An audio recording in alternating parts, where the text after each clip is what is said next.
জান্নাতের গন্ধ কি পাওয়া যায়? আচ্ছা, একটু বলেই দিই মাঝখানে। রাসূলুল্লাহ সাল্লাল্লাহু আলাইহি ওয়াসাল্লাম মেরাজে হঠাৎ সুঘ্রাণ, নবী সাল্লাল্লাহু আলাইহি ওয়াসাল্লাম বলছেন কোত্থেকে আসছে এটা? জিবরাইল আলাইহিস সালাম উত্তর দিচ্ছেন, এটা হচ্ছে ফেরাউনের মেয়ের চুল আঁচড়ে দিত একজন দাসী, যার হাত থেকে একদিন চিরুনি পড়ে গিয়েছিল। সে বলেছিল বিসমিল্লাহ বলে চিরুনি উঠিয়েছে, উঠে আবার আচরণ শুরু করেছে।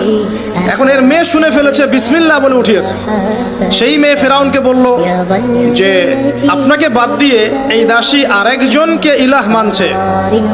তখন সেই দাসীকে গ্রেপ্তার করা হলো। তুমি কার উপাসনা করছো, কার ইবাদত করছো? সে দাসী বলছে, আমি এক আল্লাহর ইবাদত করি। কে আল্লাহ? যে আল্লাহ আমাকে সৃষ্টি করেছেন, যে আল্লাহ আমার রব, যে আল্লাহ আপনারও রব। ফেরাউনকে মুখের উপর বলে দিল।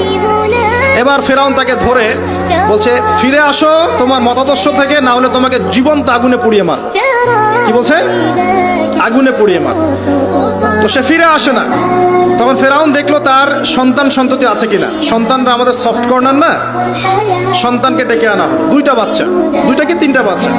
বলছে, ফিরে আসো, আমাকে ইলাহ বলে স্বীকার করো, না হলে তোমার সন্তানদেরকে আগুনে ফেলে দিব। সেই মহিলা বলছে, আমার তো মাত্র 3টা সন্তান, আমার যদি এর চাইতেও বেশি সন্তান থাকতো তারপর আমি ফিরে আসতাম না।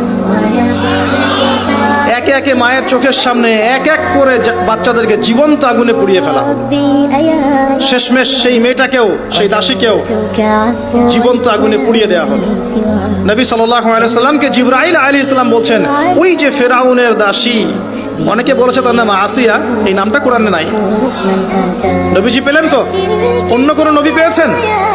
অন্য কোন নবীর ক্ষেত্রে এটা দলিল পাওয়া যাচ্ছে না, কিন্তু নবী সাল্লাল্লাহু আলাইহি ওয়াসাল্লামের ক্ষেত্রে দলিল পাওয়া যাচ্ছে।